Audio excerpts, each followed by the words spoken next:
Aujourd'hui, on est à la boutique Vendivin pour parler manga. Et aujourd'hui, on va parler d'un premier manga. Il s'agit de Friends Game de Mikoto Yamaguchi et Yuki Sato chez Soleil Manga.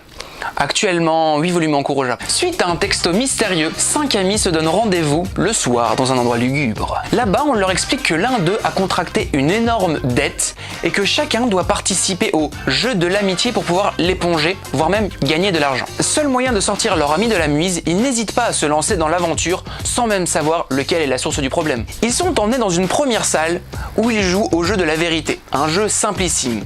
Sauf si bien sûr l'un d'eux décide de les trahir. On est ici dans un huis clos avec une succession de jeux plus ou moins tordus et des prises de bec entre les 5 personnages. Les dessins sont sympas et l'auteur arrive vraiment à nous transmettre les émotions des personnages. Pour l'histoire, c'est du déjà vu, des règles simples et des suspicions de trahison en boucle. L'originalité de mettre des amis dans ce genre de situation devient très vite sans intérêt, car ils se soupçonnent dès la première difficulté. C'est pas désagréable, mais j'ai l'impression de l'avoir déjà lu. Un manga qui ressemble à un King's Game, un Dot ou autre Liar's Game. On a ici une bonne lecture pour les fans du style, mais ça ne révolutionnera pas le genre. Si vous n'avez jamais lu ce type d'histoire, vous pouvez y aller sans souci pour découvrir. Et pour continuer, JoJo's Bizarre Adventure, Jojo Lion, partie 8 de Hirohiko Araki chez Tonkam.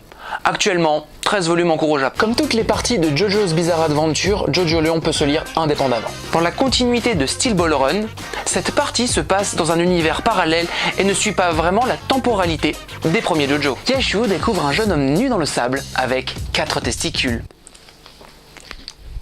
Rapidement, elle comprend qu'il est amnésique et décide de l'aider à retrouver son prénom et son adresse. Ils finissent par retrouver son appartement, mais tombent dans un piège. Des lames et des aiguilles sont cachées partout dans la maison, et si on se blesse, des marques apparaissent sur vos pieds ou sur vos mains. À la 4e marque, un inconnu à l'étage supérieur prend possession de vos gestes. Le jeune amnésique va devoir se montrer imaginatif pour pouvoir se sortir de cette situation. Heureusement, il semble avoir lui aussi un pouvoir spécial nommé Doué Humide.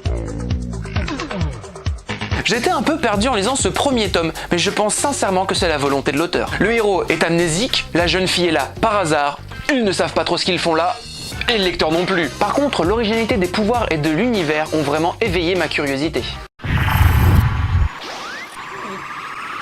JoJo's Bizarre Adventure est une série mythique, et cette 8e partie semble être à la hauteur. J'ai hâte de voir la suite. Et maintenant, It's just a cosmic girls from another galaxy.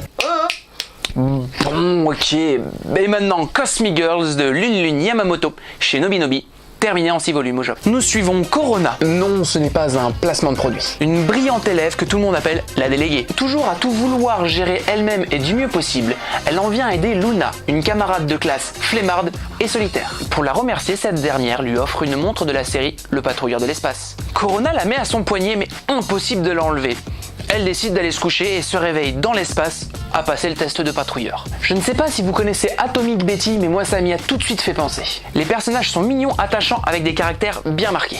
L'univers est coloré, mais pas lourdingue. On a ici une histoire pour jeunes lecteurs, légère et agréable à lire. Pour les filles plutôt quand même, quoique.